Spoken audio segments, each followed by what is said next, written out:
Alerte coronavirus. Attention, attention, le coronavirus se transmet très facilement et fait des ravages. Pour l'éviter, le port du masque de protection est obligatoire en tout lieu.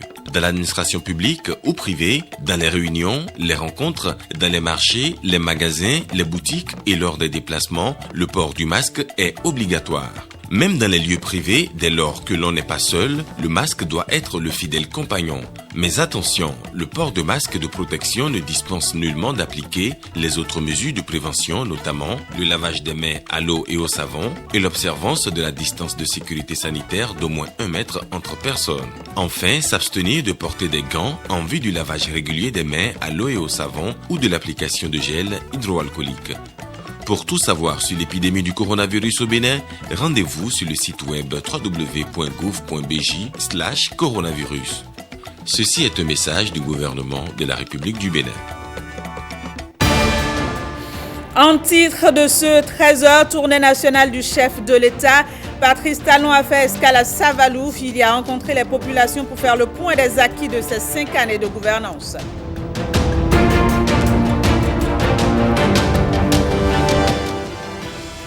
Audience à la Cour constitutionnelle, le professeur Joseph Diop-Benoît a reçu ce vendredi le président du Conseil d'orientation et de supervision de la liste électorale permanente informatisée, COSLEPI.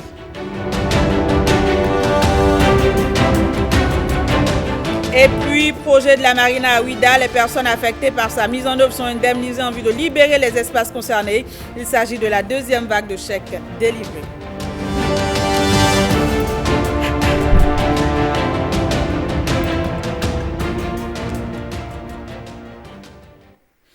Bonjour à tous et bienvenue dans cette édition. Dans le cadre de la tournée en cours à travers tout le Bénin, le président de la République est arrivé ce vendredi à Savalou, une ville à laquelle il a une attache particulière. Il y a passé une bonne partie de son enfance. Patrice Talon a encore une fois essentiellement échangé avec son auditoire sur ses acquis au cours des 5 années de gouvernance.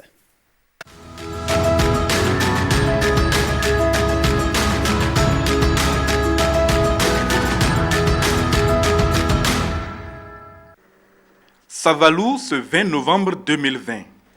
La terre des Sohavi est prête depuis plusieurs jours à accueillir celui qui enfant arpentait ses rues.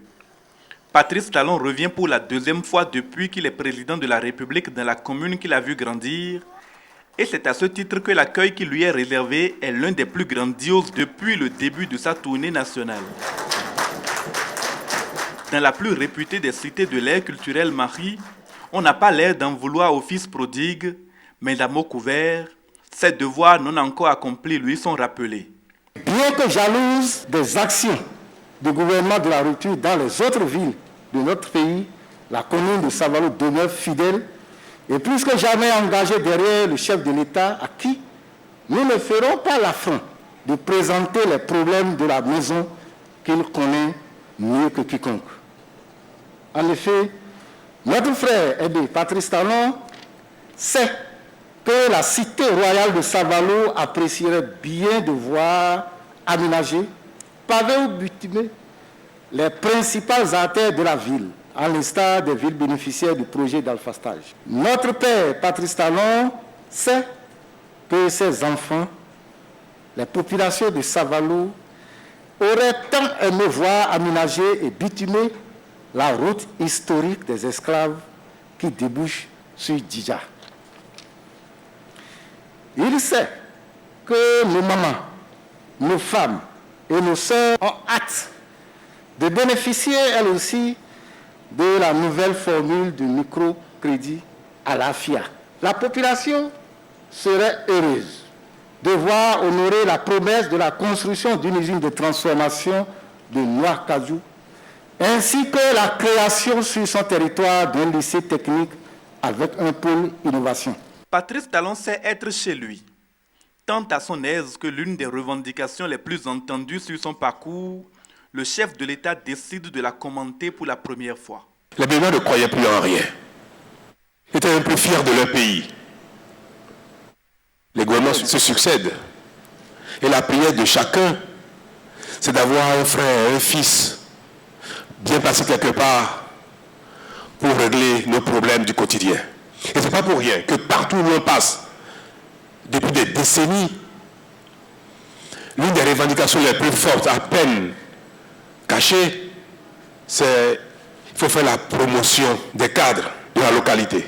Cette revendication qui ne manque pas d'être également dans la liste de Savalou caractérise combien de personnes ne croient au développement global du pays, ne croient au développement normal.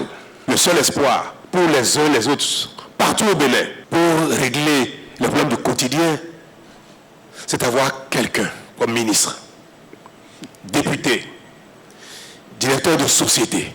Cette perte de confiance dans le processus de développement global et équilibré du Bénin, le président de la République y apporte des réponses par son mode de gouvernance depuis bientôt 5 ans.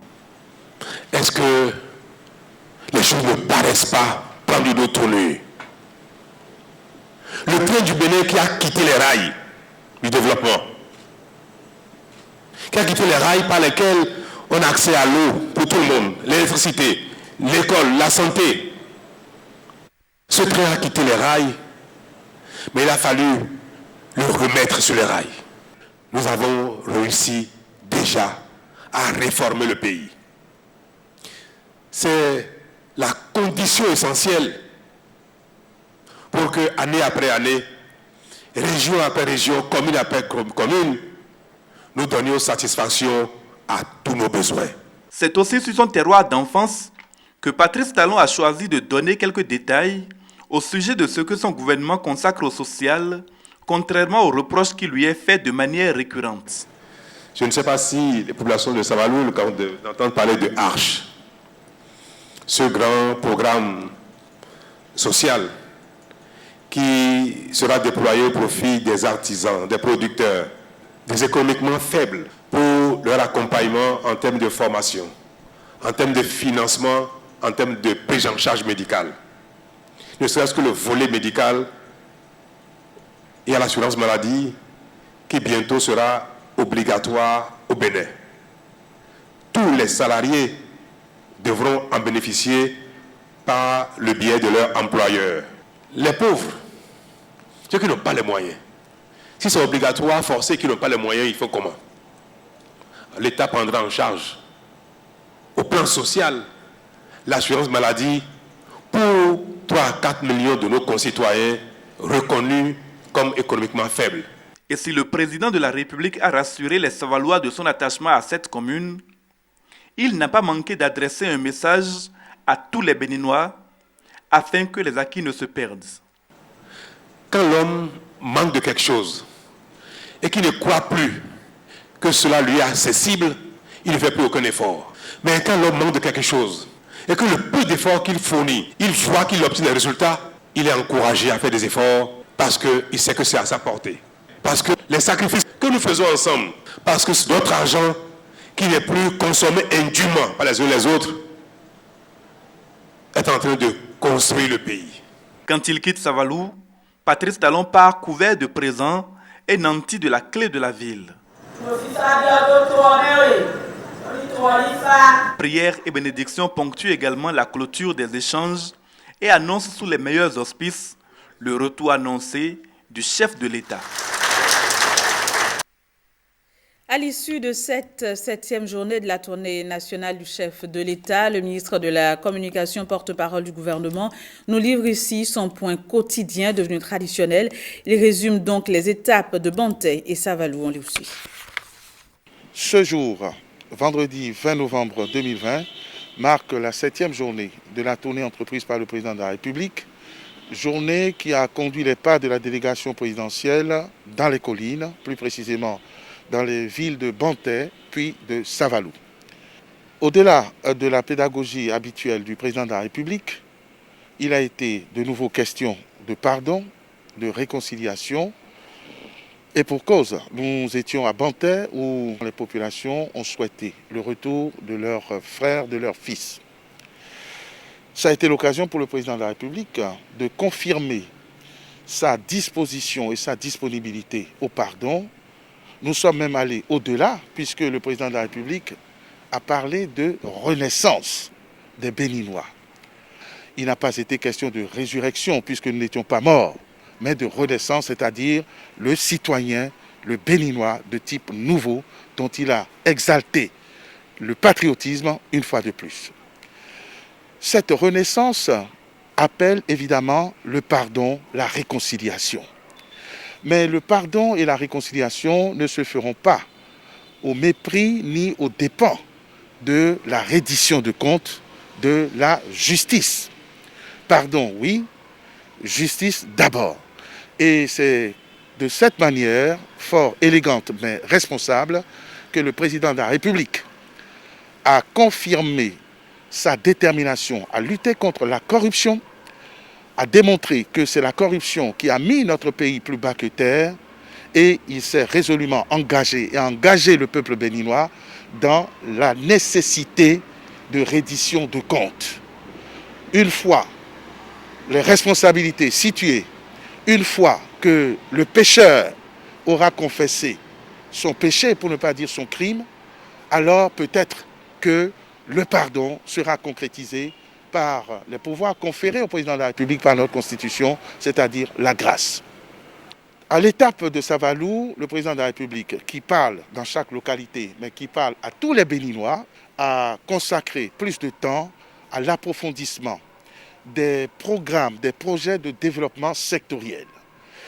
L'étape de Savalou a permis de revenir sur tout ce qui a été mis en œuvre pour ramener l'eau potable aux populations. Savalou est un exemple de sinistre qui est en train de s'améliorer.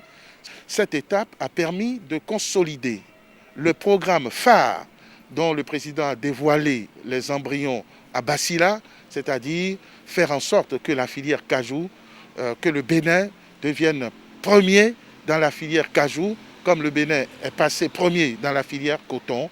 Et Savalou est l'une des capitales, pour ne pas dire la capitale du cajou, après Basila et toutes les collines d'ailleurs pour cette culture. On en parle encore de cette tournée du chef de l'État qu'il a également conduit dans la commune de Bantais. Sur place, il s'est prêté au même exercice que dans les autres communes qu'il avait déjà sillonnées. Jérôme Humboy et Jean Nombimé.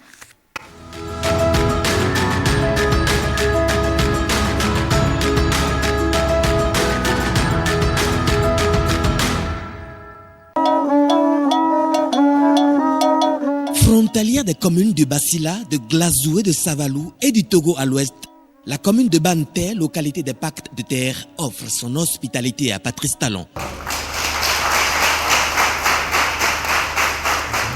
Ici, le conseil communal de Bantais compte 25 membres élus, dont 18 sont de la FCBE, 4 du bloc républicain et 3 de l'Union progressiste. Pourtant, la locomotive de la transfiguration du Bénin a aussi pris part cette commune et ses populations remercient Patrice Talon pour les impacts.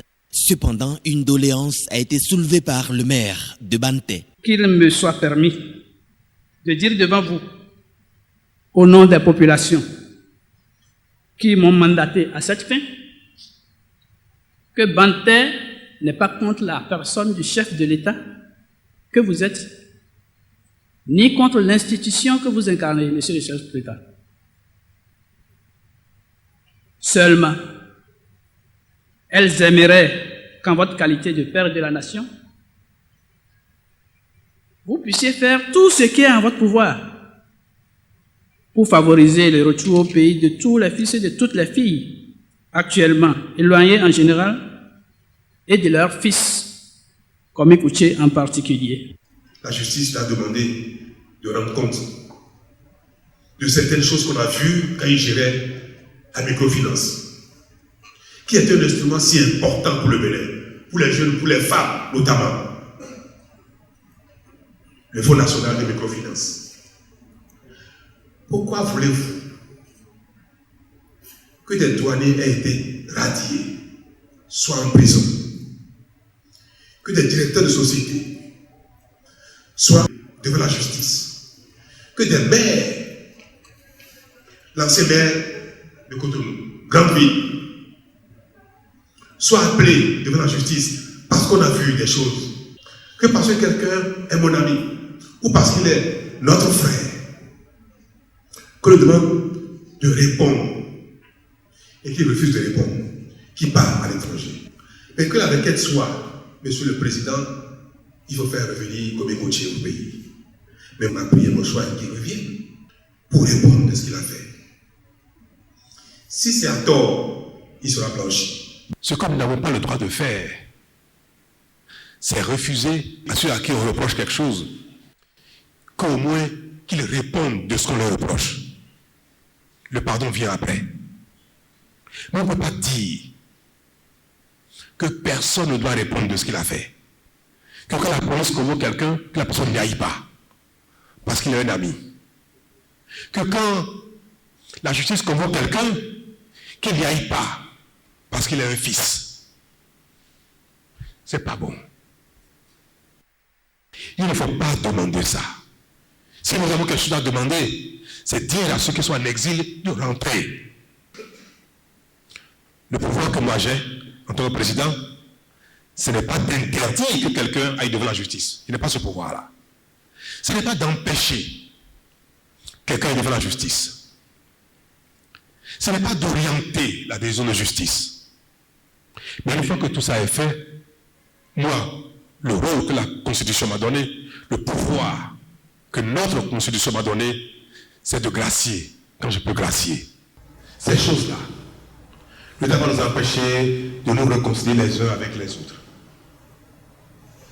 de pardonner, de gracier pour ce qui est du rôle de celui qui peut gracier. Mais c'est à condition que ce qui n'est pas bien, que nous ayons le courage de le dénoncer. Banté est considéré à tort comme une zone rouge hostile au gouvernement, mais Patrice Talon rassure que cette commune qui lui est si chère n'est aucunement délaissée. Je voudrais, à travers vous, adresser à toute la population de Banté, à mes aînés, à mes frères et sœurs, à nos petits frères et petites sœurs, à nos enfants, leur dire que si Banté a eu l'impression qu'il n'est pas dans la République, qu'il n'existe pas ou qu'il est oublié, délaissé, ce temps est désormais derrière nous et que le Bénin entier depuis quelque temps entend ce cri. Qu'il n'y a pas de gouvernant, qu'il n'y a pas de dirigeant, qu'il soit ministre ou député, qui a entendu depuis quelque temps qu'il y a des communes qui paraissent oubliées, qu'il y a des communes qui paraissent délaissées, que le cri de cœur de Banté a été entendu partout et que plus jamais rien ne sera comme avant.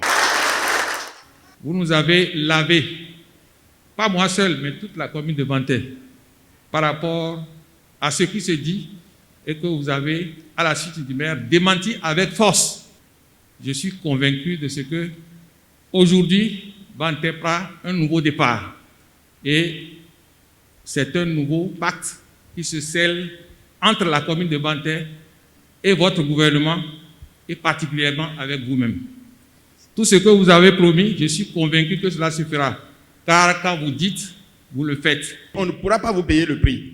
En 4 ans et demi, ce que notre pays, là où nous avons quitté, nous savons. Là où nous sommes aujourd'hui, Monsieur le Président, nous savons. Nous sommes fiers de vous.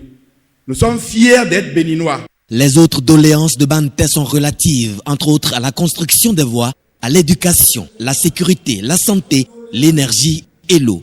Le chef de l'État est venu restaurer avec les populations un dialogue de vérité, à savoir opérer une gestion responsable des biens publics. Même si chaque Béninois continue d'être très acharné au travail, le menuisier, le maçon, le producteur, mais si nous ne changeons pas notre façon de gérer ce qui appartient à tout le Bénin, nous n'allons jamais nous développer. Ce qui est important de savoir, que ce gouvernement a planifié ce qui n'est pas fait aujourd'hui, il a planifié demain pour telle ou telle commune, et pour après-demain pour telle ou telle commune. Dans tous les cas, ce que le Bénin attend de ce gouvernement, c'est de pouvoir donner l'espoir, faire le constat que nous avons en fait entrepris de construire notre pays. Ainsi, un nouveau pacte de réconciliation vient d'être scellé entre Patrice Talon et les populations de Banté. Ce journal se poursuit. Les membres du cadre de concertation du COSLEPI se sont retrouvés en plénière, la deuxième depuis leur installation au cœur des échanges. Les questions liées à la collecte des données et à l'enrôlement, deux étapes indispensables au bon déroulement de la suite du processus d'actualisation du fichier électoral national. À ce sujet, on écoute ici Gilbert Bangana, président du COSLEPI, et Augustin Tagueguian, président du cadre de concertation. Vous savez que les questions d'actualisation du fichier électoral national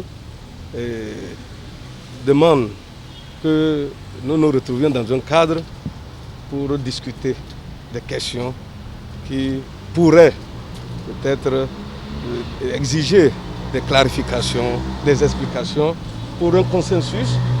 Et c'est dans ce cadre que nous nous sommes retrouvés ensemble, les 21 membres du cadre de concertation, pour mener ces débats. Vous savez, quel est notre rôle? C'est un rôle de facilitation, Monsieur le Président, que nous jouons depuis, et que le Président a toujours joué depuis des années sur plusieurs causes. Et nous nous sommes retrouvés aujourd'hui pour statuer sur certaines questions, questions d'actualisation, telles que, vous savez, nous avons fini la période d'affichage. Nous sommes en période de collecte des données pour que l'enrôlement démarre d'ici à là. Donc il fallait qu'on se retrouve, discuter de toutes ces questions pour savoir comment nous allons redéployer les équipes sur le terrain pour que cette activité se passe sans difficulté et que nous puissions transmettre notre liste dans les délais impartis. Donc c'est ce débat qu'on a mené. Mais aussi le cadre, c'est un cadre de veille qui doit pouvoir se pencher sur certaines questions qui ne créent pas de consensus. Donc nous avons débattu de tout ça, je pense que ça se passe très bien. Et nous avons, vous savez bien ça, contrairement à ce qui se passe habituellement, la méthode que nous avons adoptée cette fois-ci avec l'implication de tous les acteurs, jusqu'à présent, il n'y a pas de difficulté. Nous aboutirons à un résultat heureux dans la paix et la tranquillité, surtout la transparence que je constate. Croyez-nous, tout se passera bien. Franchement, c'est un COSLEPI 2020-2021 parfait. J'apprécie. Vous verrez les résultats sur le terrain. Et parlant du COSLEPI, le président de l'institution a été reçu en audience par le président de la Cour constitutionnelle ce vendredi. Au cœur des échanges entre les deux hommes, l'expiration prochaine des cartes électorales et les dispositions prises par le nouveau COSLEPI qui œuvre pour l'établissement d'un nouveau fichier électoral. Suivons ici Gilbert Bangana à sa sortie d'audience. Il est au micro de Lénaïk Agbazaou et Bernard Djobi. Le COSLEPI est un organe très sensible, une institution ad hoc très sensible, chargée de l'actualisation de la liste. Il y a beaucoup de questions de droit qui doivent être discutées. Je prends un seul exemple simple que vous savez bien. Vous avez lu dans tous les forums sociaux, les réseaux sociaux que les cartes électorales ont expiré, les Béninois vont être privés de leur droit de vote. C'était nécessaire qu'on discute de ces questions avec le président de la Cour. C'est vrai. Les cartes de nos citoyens, d'électeurs, expirent le 31 janvier, c'est ça qui était dit, 2021, étant donné qu'elles avaient 10 ans de validité. Mais avec ce COS qui consacre la fin de ce type de fichier électoral national, à la veille d'un nouveau format, la liste électorale informatisée, c'est bon de voir quelles sont les dispositions qu'il faille prendre pour que tous nos citoyens aient toujours la possibilité de voter, jouissent de leur droit de vote. Je pense que toutes ces questions ont été débattues.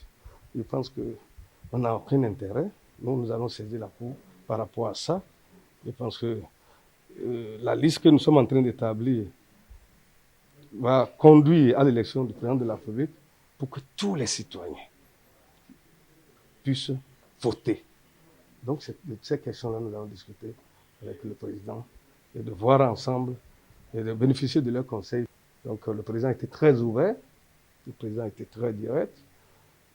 Je pense que nous sommes très heureux d'avoir fait ce déplacement de bénéficier des conseils du président pour que tous nos travaux ne soient vraiment pas entachés d'irrégularités. Vous le savez sans doute, grâce au projet Marina, Ouidah connaîtra très bientôt une grande métamorphose du point de vue touristique, des infrastructures hôtelières de haut niveau et des sites touristiques qui verront le jour dans quelques mois. Et en prélude aux travaux, justement, les populations qui occupent actuellement ces sites qui doivent abriter les infrastructures sont indemnisées. La deuxième vague de la cérémonie de remise de chèques s'est déroulée ce vendredi à Ouidah. Reportage. Le projet de la Marina a une grande ambition pour la ville touristique et historique de Ouidah. Le gouvernement veut en faire un véritable pôle de développement. Pour y parvenir, les populations qui ont cédé leurs terres sont dédommagées. Des chèques remis en présence du maire de Ouidah et d'autres partenaires associés à la réalisation de ce projet.